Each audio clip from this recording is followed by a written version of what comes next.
नमस्कार साथियों, स्वागत है आपके अपने चैनल रोज की रिवीजन पर। आज है 25 सितंबर 2025 और 25 सितंबर से जुड़े हुए जितने भी करंट अफेयर्स के प्रश्न हैं उन पर हम विस्तृत चर्चा करेंगे। और हाँ, अगर आप हमारे चैनल पर नए हैं तो इसे लाइक, शेयर और सब्सक्राइब करना ना भूलें। तो चलिए शुरू करते हैं। आज का पहला प्रश्न है, भारतीय क्रिकेट कंट्रोल बोर्ड बीसीसीआई का नया अध्यक्ष किसे चुना गया है? उत्तर होगा पूर्वी दिल्ली क्रिकेट टीम के पूर्व कप्तान मिथुन मनहास को बीसीसीआई का नया अध्यक्ष नियुक्त किया गया है। ये पहले ऐसे अध्यक्ष हैं जो अनकैप्ड खिलाड़ी के रूप में है और उन्होंने इंडियन प्रीमियर लीग आईपीएल में दिल्ली डिविलियर्स, पुणे वॉरियर्स और चेन्नई सुपर किंग जैसी टीमों की प्रतिनिधित्व किया है। अगला प्रश्न है, 80वें संयुक्त राष्ट्र महासभा यूएनजीए सत्र की अध्यक्षता किसने की है? इसका उत्तर होगा जर्मनी के पूर्व विदेश मंत्री एनालेना बेरबॉक ने 80वें संयुक्त राष्ट्र महासभा सत्र का अध्यक्षता की है। यह महासभा की पहली महिला अध्यक्ष पश्चिमी यूरोपीय समूह से जो आती हैं। अगला प्रश्न है, महान English cricket umpire Dickie Bird, जिनका हाल ही में निधन हो गया, का भारत से क्या विशेष संबंध था?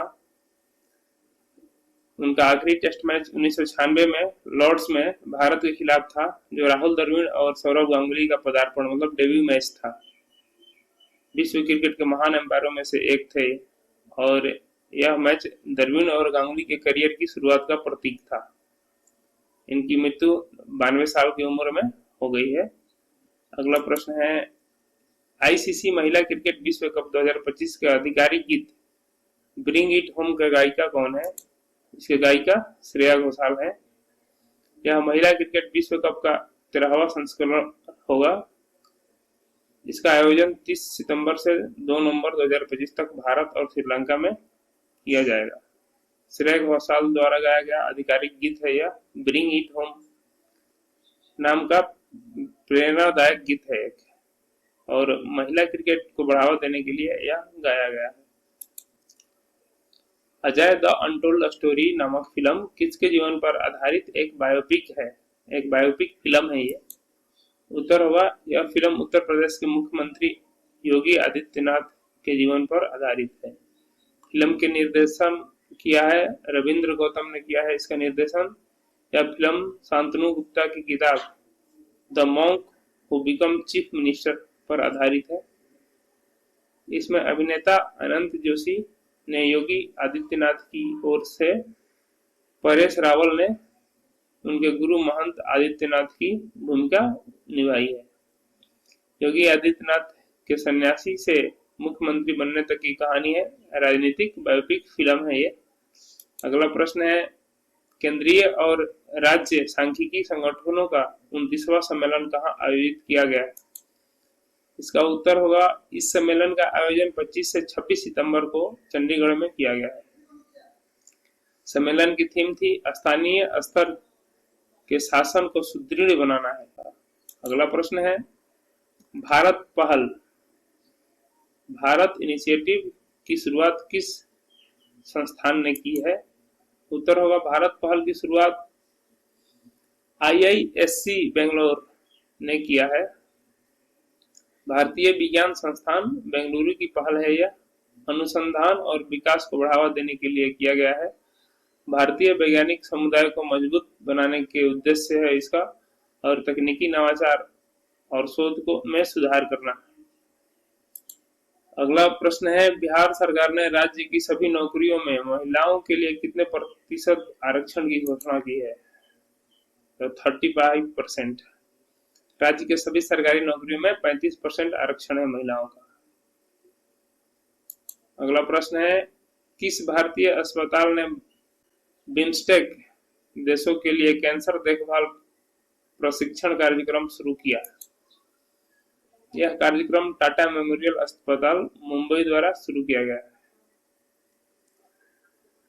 बिम्स्टेक देशों के लिए विशेष प्रशिक्षण कार्यक्रम है। कैंसर के इलाज में तकनीकी सहयोग को बढ़ावा देना है, क्षेत्रीय स्वास्थ्य सेवा में सुधार करना है और भारत की मेडिकल डिप्लोमेसी का हिस्सा बनाना है।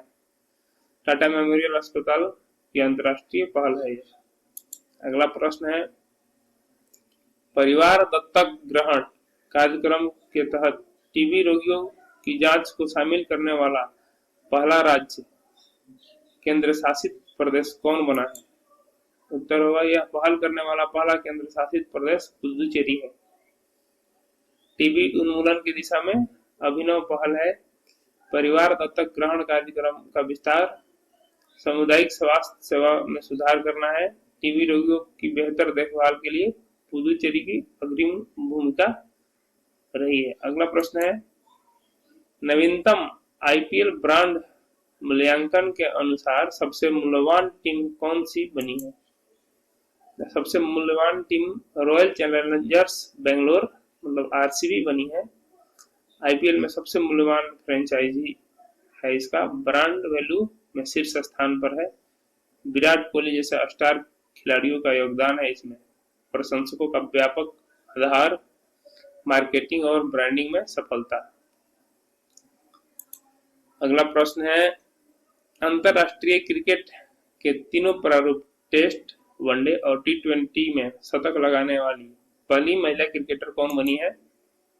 उत्तर होगा इसका स्मृति मंधाना। अगला प्रश्न है, दानस तूफान ने हाल ही में किस देश को प्रभावित किया है? दानस तूफान ने ताइवान को प्रभावित किया है। प्रशांत महासागर से उत्पन्न तूफान था। ताइवान में भारी नुकसान, तेज हवाओं और भारी बारिश के कारण प्राकृतिक आपदा प्रबंधन की चुनौती, क्षेत्रीय मौसम पैटर्न पर प्रभाव पड़ा है। अगला प्रश्न है, चर्चित मोना लोआ वेधशाला कहाँ स्थित है? उत्तर होगा, यह वेधशाला हवाई द्वीप में स्थित है। हवाई द्वीप पर स्थित प्रसिद्ध वेधशाला वायुमंडलीय अनुसंधान का केंद्र है और कार्बन डाइऑक्साइड के स्तर पर निगरानी रखता है। जलवायु परिवर्तन अनुसंधान में महत्वपूर्ण भूमिका रही है। अमेरिकी राष्ट्रीय महासागरीय और वायुमंडलीय प्रशासन NOAA द्वारा संचालित किया जा रहा है। अगला प्रश्न है, लिविंग ब्रिज पुरस्कार से किसे सम्मानित किया गया है और यह पुरस्कार क्यों दिया गया है? लिविंग ब्रिज पुरस्कार से ब्रिटिश प्रधानमंत्री कीर स्टारमर को सम्मानित किया गया है। यह पुरस्कार समारोह लंदन के हाउस ऑफ लॉर्ड्स परिसर में आयोजित किया गया था। उन्हें यह सम्मान भारत और ब्रिटेन के बीच द्विपक्षीय संबंधों को मजबूत करने तथा भारत ब्रिटेन मुक्त व्यापार समझौते को सुनिश्चित करने में उनकी महत्वपूर्ण भूमिका के लिए प्रदान किया गया। भारत ब्रिटेन संबंधों में सुधार के लिए विशेष योगदान इन्होंने दिया था और द्विपक्षीय व्यापारिक संबंधों को बढ़ावा देने के लिए इन सभी उपरोक्त कारणों से इनको लिविंग ब्रिज पुरस्कार से सम्मानित किया गया। अगला प्रश्न है, के वीजा कार्यक्रम किस देश द्वारा शुरू किया गया है और इसका मुख्य उद्देश्य क्या है? के वीजा कार्यक्रम चीन द्वारा शुरू किया गया है। इसका मुख्य उद्देश्य STEM क्षेत्र के युवा को आकर्षित करना है। जैसे अमेरिका का H1B वीजा पर रोक लगा दिया है, उसी तरह से के वीजा चीन ने शुरुआत किया है ताकि भारतीय पेशेवर चीन में जाकर के अपनी नौकरी कर सके। इसका मुख्य उद्देश्य विज्ञान, प्रौद्योगिकी, इंजीनियरिंग और गणित क्षेत्र युवाओं को आकर्षित करना है। यह वीजा कार्यक्रम 1 अक्टूबर 2025 से लागू होगा। यह कदम अमेरिकी द्वारा H1B वीजा आवेदनों पर 1 लाख अमेरिकी डॉलर का भारी शुल्क लागू करने के बाद उठाया गया है। चीन की प्रतिभा आकर्षण राजनीति का हिस्सा है। अमेरिकी वीजा नीति के विकल्प के रूप में इसे देखा जा रहा है। अगला प्रश्न है, भारतीय रिजर्व बैंक RBI ने हाल ही में किस गैर बैंकिंग वित्तीय कंपनी NBFC का लाइसेंस रद्द किया है? RBI ने Datta finance and trading private limited का पंजीकरण प्रमाण पत्र रद्द कर दिया है। लाइसेंस रद्द करने के बाद यह कंपनी अब गैर बैंकिंग वित्तीय कंपनी के रूप में अपना संचालन नहीं कर सकती। RBI का नियामक कार्रवाई का हिस्सा है। वित्तीय नियमों का उल्लंघन के कारण इन पर बैन ठोका गया है और NBFC सेक्टर में सख्त निगरानी का उदाहरण है यह। अगला प्रश्न है, गुजरात का कौन सा गांव राज्य का चौथा पूर्णतः सौर ऊर्जा संचालित गांव बन गया है? तो गुजरात के कच्छ जिले का धोरडो गांव राज्य का चौथा पूर्णतः सौर ऊर्जा संचालित गांव बन गया है। यह गांव संयुक्त राष्ट्र विश्व पर्यटन संगठन द्वारा विश्व स्तर पर सर्वश्रेष्ठ पर्यटन गांव के रूप में भी मान्यता प्राप्त कर चुका है। इस गांव के 81 घरों में 177 किलोवाट की कुल सौर क्षमता स्थापित की गई है। यह परियोजना प्रधानमंत्री सूर्य घर मुक्त बिजली योजना के तहत लागू की गई है। ग्रामीणों को प्रति परिवार लगभग 1664 रुपए की वार्षिक बचत होने की उम्मीद है। पर्यावरण संरक्षण और ग्रामीण विकास का यह एक उदाहरण है। अगला प्रश्न है, स्टैनफोर्ड विश्वविद्यालय द्वारा जारी विश्व के शीर्ष 2% वैज्ञानिकों की सूची में भारत के किस विश्वविद्यालय के शोधकर्ताओं को शामिल किया गया है? इस सूची में नागालैंड विश्वविद्यालय के 4 प्रोफेसरों को शामिल किया गया है। नागालैंड की राजधानी कोहिमा है। यह सूची स्टैनफोर्ड विश्वविद्यालय द्वारा तैयार की गई है।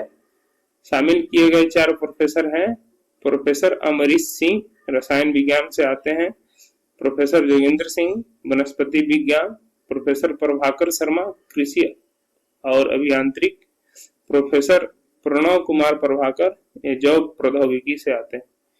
इनमें से प्रोफेसर अमरीश और प्रोफेसर प्रणव कुमार प्रभाकर को करियर लॉन्ग टॉप 2% वैज्ञानिकों की श्रेणी में स्थान मिला है।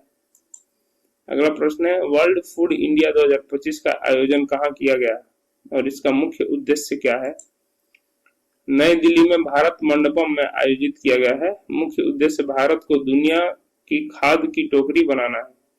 यह चौथा संस्करण था, पहला 2017 में हुआ था। प्रधानमंत्री नरेंद्र मोदी द्वारा उद्घाटन किया गया है। खाद्य प्रसंस्करण उद्योग मंत्रालय द्वारा आयोजित किया गया था। मंत्री चिराग पासवान है और सतत विकास लक्ष्यों पर केंद्रित है। पार्टनर देश है न्यूजीलैंड, सऊदी अरब और फोकस देश है रूस, यूएई, वियतनाम, जापान।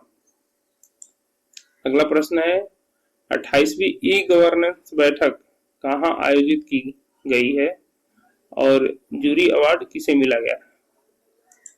उत्तर है विशाखापट्टनम में आंध्र प्रदेश में आयोजित जूरी अवार्ड उड़ीसा की शौकाती ग्राम को मिला है। बिजाक डिक्लेरेशन का परिणाम है इसका। 3 पुरस्कार गोल्ड, सिल्वर और जूरी। गोल्ड महाराष्ट्र की रोहिणी पंचायत को मिला था, सिल्वर त्रिपुरा के वेस्ट मजलिसपुर को और जूरी अवार्ड उड़ीसा के क्योंझार जिले के शौकाती ग्राम पंचायत को मिला है। केंद्रीय मंत्री जितेंद्र सिंह द्वारा पुरस्कृत किया गया है और मुख्यमंत्री चंद्रबाबू नायडू की उपस्थिति में। अगला प्रश्न है, S-400 एयर डिफेंस सिस्टम क्या है और भारत इसे किस देश से प्राप्त कर रहा है? रूस द्वारा विकसित air defence missile system Bharat रूस से खरीद रहा है। Surface to air missile system है यह। रेंज 400 किलोमीटर, एक साथ 36 लक्ष्यों को निशाना बनाना है इसका काम। 2018 में $5.43 मिलियन का सौदा हुआ था। 5 S-400 यूनिट रूस से मंगाई गई थी। पूरी डिलीवरी 2026 तक। स्वदेशी विकल्प है प्रोजेक्ट कुशा। DRDO द्वारा 2028 से 29 तक तैयार करना है प्रोजेक्ट कुशा को। कोल्ड स्टार्ट सैन्य अभ्यास क्या है और इसका आयोजन कहाँ किया जाएगा? उत्तर है मेगा ड्रोन ड्रिल अभ्यास। अक्टूबर 2025 में मध्य प्रदेश में आयोजन इसका होगा। 1 सप्ताह तक चलने वाला अभ्यास है। ट्राई सर्विंग सेना, नौसेना और वायुसेना के द्वारा। उद्देश्य रक्षा में प्रौद्योगिकी का उपयोग करना। 2025 रक्षा सुधारों को समर्पित वर्ष। प्रेरणा है ऑपरेशन सिंदूर और सुदर्शन चक्र। स्थान मध्य प्रदेश और समय अक्टूबर 2025 में होगा। अगला है प्रश्न, हाल ही में किन 3 अफ्रीकी देशों ने अंतरराष्ट्रीय आपराधिक न्यायालय ICC से अपना नाम वापस ले लिया? माली, बुर्किना फासो और नाइजर ने ICC से नाम वापस ले लिया है। तीन देश अफ्रीका के साहेल क्षेत्र में स्थित हैं। साहेल मतलब सहारा और सवाना के बीच के संक्रमण क्षेत्र को माना जाता है। आरोप आईसीसी प्रभावी कार्रवाई नहीं करता है। आईसीसी और आईसीजे दोनों का मुख्यालय दी हेग में है, नीदरलैंड में, और आईसीसी संयुक्त राष्ट्र का हिस्सा नहीं है और आईसीजे संयुक्त राष्ट्र का हिस्सा है। भारत, चीन, रूस, अमेरिका आईसीसी के सदस्य नहीं है। अगला प्रश्न है, हाल ही में कर्नाटक के केंद्र मुख्य रेंज में खोजे गए पौधे की नई प्रजाति का नाम किसके नाम पर रखा गया है? इस नई प्रजाति का नाम वैज्ञानिक पी सेल्वा सिंह रिचर्ड के नाम पर इम्पेसेंस सेल्वा सिंधी रखा गया है। इसका विवरण है, यह पौधा पश्चिमी घाट के केंद्र मुख्य रेंज में पाया गया है जो कर्नाटक में स्थित है। यह एक स्थानिक प्रजाति है। इसका अर्थ है यह केवल उसी विशेष क्षेत्र में पाई जाती है और IUCN की सूची में इसे संकटग्रस्त श्रेणी में रखा गया है। केंद्र मुख्य कर्नाटक की तीसरी सबसे ऊंची चोटी है। पहली और दूसरी सबसे ऊंची चोटियां क्रमशः मुलायनगिरी और बाबा बुदन हिल्स है, बाबा बुदन की पहाड़ी। अगला प्रश्न है, उष्णकटिबंधीय वनों के संरक्षण के लिए tropical forest forever facility TFFF शुरू करने वाला दुनिया का पहला देश कौन बना? उत्तर है ब्राजील। यह पहल शुरू करने वाला दुनिया का पहला देश बन गया है। ब्राजील में दुनिया का सबसे बड़ा उष्णकटिबंधीय वर्षा वन अमेजन वन है। अमेजन वन को पृथ्वी का फेफड़ा, लंग्स ऑफ द अर्थ भी कहा जाता है। इस पहल का उद्देश्य वनों के संरक्षण के लिए एक बहुपक्षीय विकास बैंक के माध्यम से धन जुटाना है। यह कदम इसलिए महत्वपूर्ण है क्योंकि ब्राजील COP जलवायु शिखर सम्मेलन की मेजबानी करेगा। TFFF का पूरा नाम ट्रॉपिकल फॉरेस्ट फॉरएवर फैसिलिटी है। अगला प्रश्न है, हाल ही में universal postal union UPU summit का आयोजन कहाँ किया गया? उत्तर है UPU समिट का आयोजन दुबई में किया गया है। इस सम्मेलन में भारत को एक बार फिर से इस संगठन के लिए पुनः निर्वाचित री-इलेक्टेड किया गया है। अगला प्रश्न है, टी स्टार्ट समिट कहाँ आयोजित हुई और इसकी अध्यक्षता किसने की? उत्तर होगा टी स्टार्ट समिट का आयोजन दिल्ली में किया गया और इसकी अध्यक्षता भारत के chief of defence staff CDS general Anil Chauhan ने की है। अगला है, टी स्टार्ट समिट कहाँ आयोजित हुई और इसकी अध्यक्षता किसने की? इसका उत्तर है टी स्टार्ट समिट का आयोजन दिल्ली में किया गया है और इसकी अध्यक्षता भारत के chief of defence staff CDS general Anil Chauhan ने की। अगला प्रश्न है, BIRC राइट समिट का आयोजन कहाँ हुआ? उत्तर होगा BIRC राइट समिट का आयोजन दिल्ली में किया गया है। BIRC का पूरा नाम है ब्रिक्स इंटरनेशनल राइस कॉन्फ्रेंस। यह चावल उत्पादन और व्यापार से संबंधित सम्मेलन था। अगला प्रश्न है, टी कॉन्फ्रेंस चाय सम्मेलन कहाँ आयोजित की गई थी? उत्तर आयोजन केरल में किया गया था। यह चाय उत्पादन और व्यापार से संबंधित सम्मेलन था। केरल भारत के प्रमुख चाय उत्पादक राज्यों में से एक है। अगला प्रश्न है, G20 समिट 2025 की मेजबानी कौन सा देश करेगा? उत्तर है G20 समिट 2025 का मेजबानी दक्षिण अफ्रीका करेगा। इस समिट में 19 देश, यूरोपीय संघ और अफ्रीकी संघ भाग लेंगे। 2023 में G20 समिट का आयोजन भारत मंडपम में किया गया था।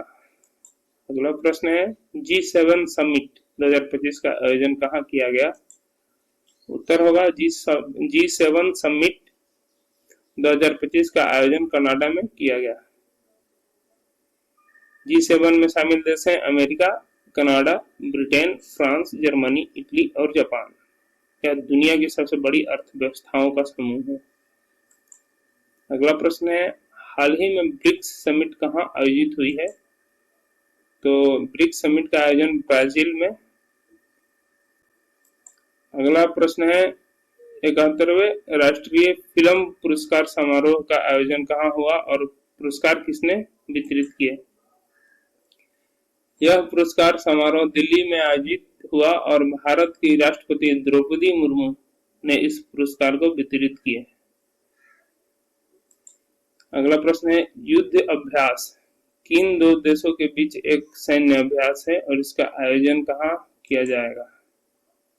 युद्ध अभ्यास भारत और अमेरिका के बीच एक सैन्य अभ्यास है, इसका आयोजन अलास्का में किया जाएगा।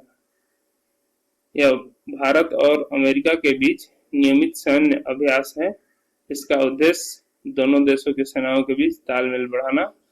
अलास्का अमेरिका का एक राज्य है। अगला प्रश्न है, इक्वेरिन सैन्य अभ्यास भारत किस देश के साथ करता है? उत्तर है, यह अभ्यास भारत और मालदीव के बीच होता है। हाल ही में इसका आयोजन मालदीव में ही किया गया था। इक्वेरिन का अर्थ है मालदीवी भाषा में मित्र होता है।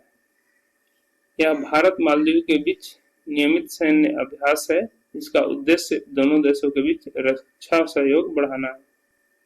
अगला प्रश्न है, साइक्लोन एक्सरसाइज भारत और किस देश के बीच आयोजित की गई? उत्तर है, यह एक्सरसाइज भारत और मिस्र के बीच राजस्थान में आयोजित की गई है। अगला प्रश्न है, नोमैडिक एलिफेंट सैन्य अभ्यास किस देशों के बीच होता है? तो यह भारत और मंगोलिया के बीच होने वाला एक सैन्य अभ्यास है, इसका आयोजन मंगोलिया में ही किया गया था।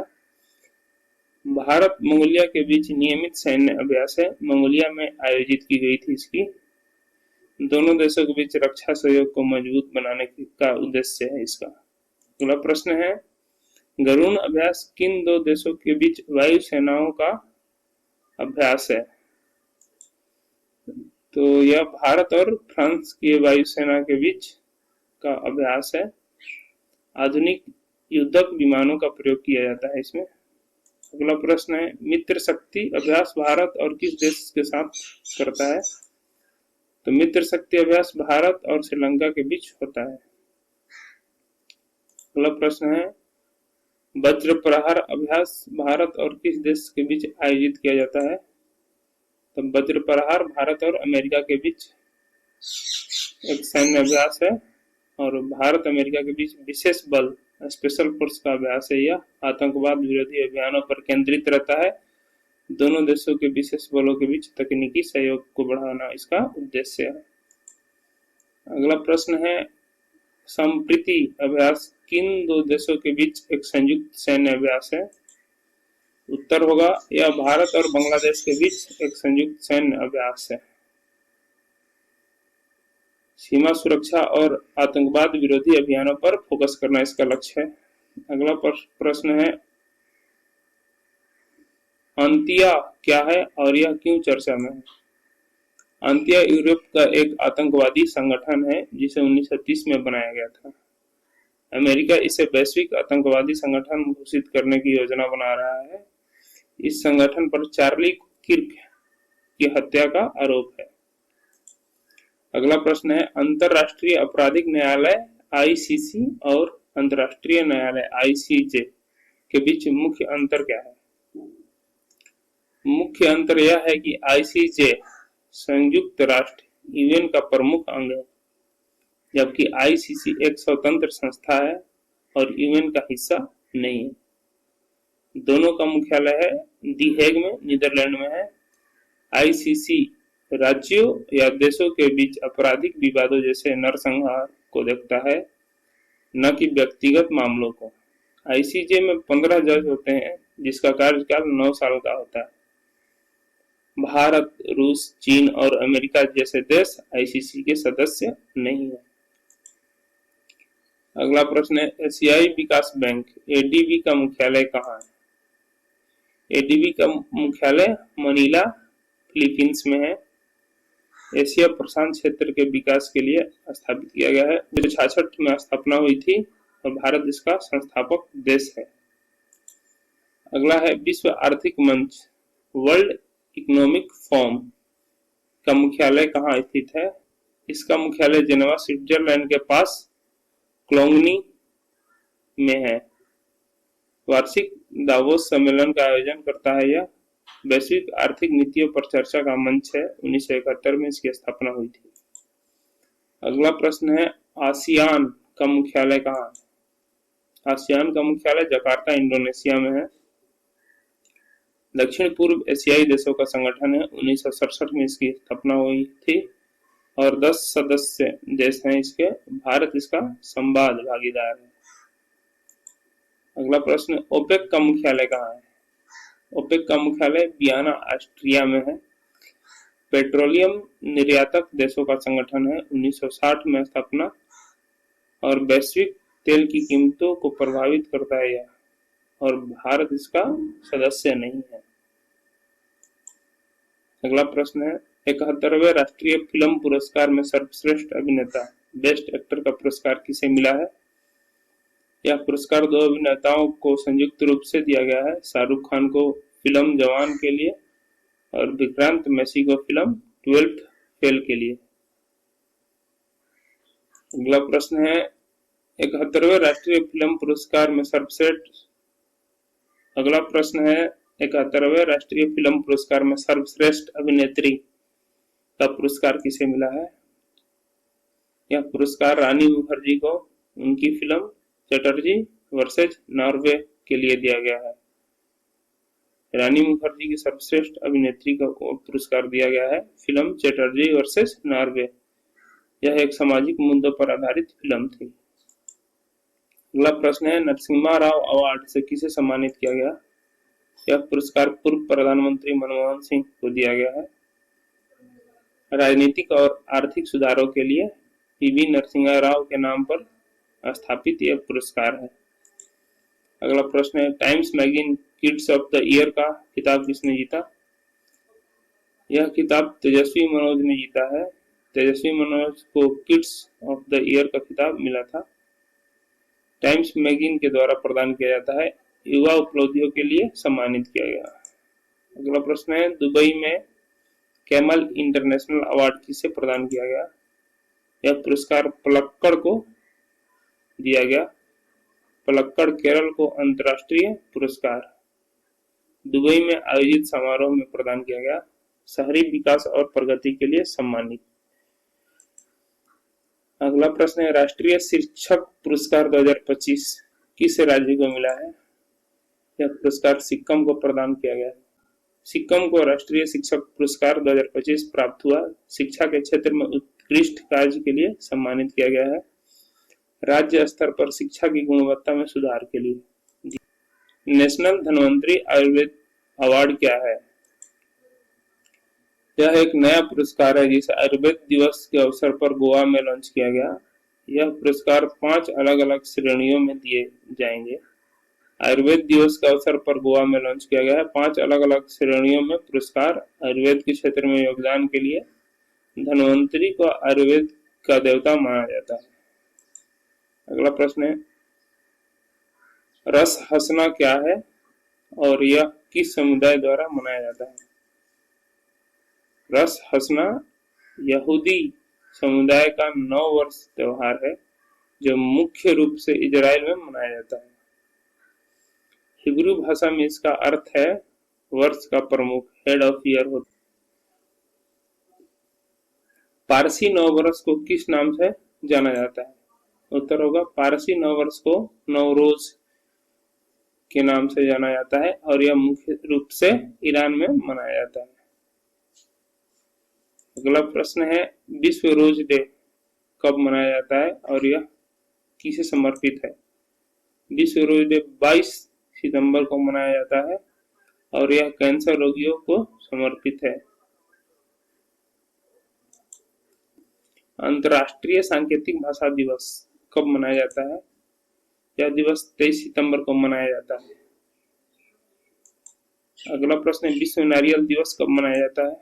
2 सितंबर को। अंतर्राष्ट्रीय साक्षरता दिवस कब मनाया जाता है? 8 सितंबर को। ये यूनेस्को द्वारा 1966 में घोषित किया गया। अगला प्रश्न है, राष्ट्रीय वन शहीद दिवस नेशनल फॉरेस्ट मेटेरियल्स डे कब मनाया जाता है? तो 11 सितंबर को मनाया जाता है। अगला प्रश्न है, राष्ट्रीय हिंदी दिवस कब मनाया जाता है? उत्तर है 14 सितंबर को। 1949 में संविधान सभा द्वारा हिंदी को राजभाषा का दर्जा दिया गया था। हिंदी भाषा के महत्व को बढ़ावा देने के लिए भारत की राष्ट्रभाषा के रूप में हिंदी का सम्मान। अहमदनगर रेलवे स्टेशन का नया नाम बदलकर क्या रखा गया है? तो इसका नया नाम है अहिल्यानगर।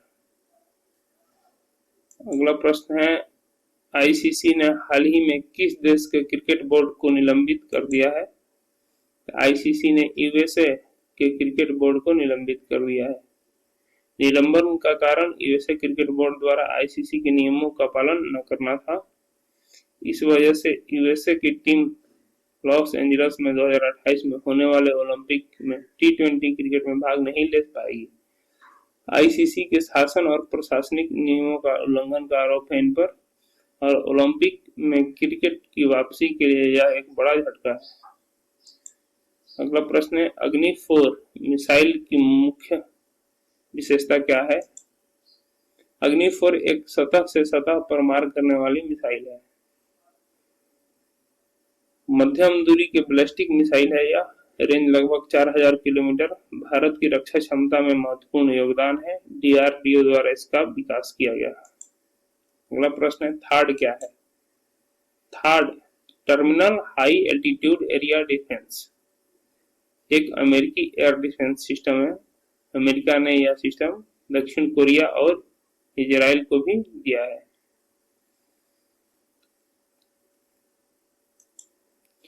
तो यहाँ तक बने रहने के लिए धन्यवाद। आज के वीडियो में बस इतना ही। Thank you.